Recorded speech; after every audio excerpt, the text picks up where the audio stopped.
You know, you mentioned Freetown State Forest and kind of the Bridgewater Triangle as a whole. We hear all these stories, and we hear the legends that have developed around these stories, and it becomes to the point where people want to go out and they want to experience that story that they've heard, and it becomes more about going out and repeating the same things. But I always say, like, the Bridgewater Triangle is alive.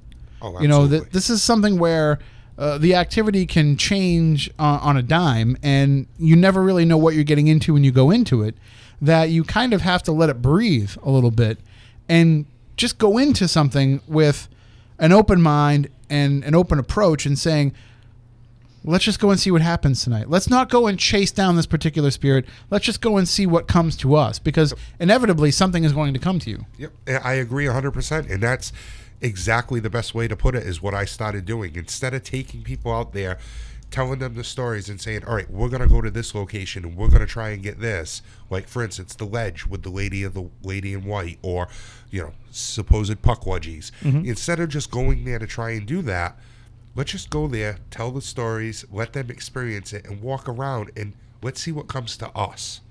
And I've loved it since doing it that way. It's so much better. But you also, I mean, you've done numerous investigations there with equipment, and you've done things all over the Triangle with equipment. So there's definitely something there that's affecting electronic equipment. Absolutely, absolutely. And it's an intelligence. And I don't even know if it's necessarily all the individual spirits that are affecting these things. I wonder if there isn't like some greater consciousness of the Triangle itself. There's some greater collective intelligence that is, you know, maybe, I don't want to say masquerading as certain spirits, but it forms into certain spirits in certain locations. But it's really just, it's the Triangle that you're talking to. You know, they say that the whole curse of the Triangle came from the Wampanoags. How could it, maybe the whole thing of masquerading as other things, maybe it's a Wampanoag spirit. You don't know.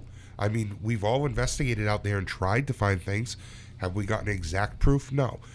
So it very well could be something like that.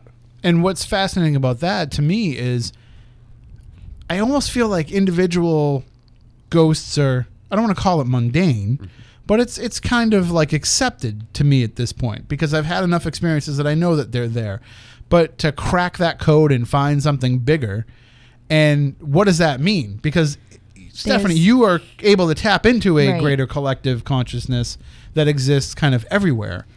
Right. The best way to describe what I think is happening, from an elemental point of view, maybe, you know, something that was never human, is a great possibility. But every time I go into the Triangle, I almost feel like the entire Triangle, which we know now is much bigger than an actual physical triangle.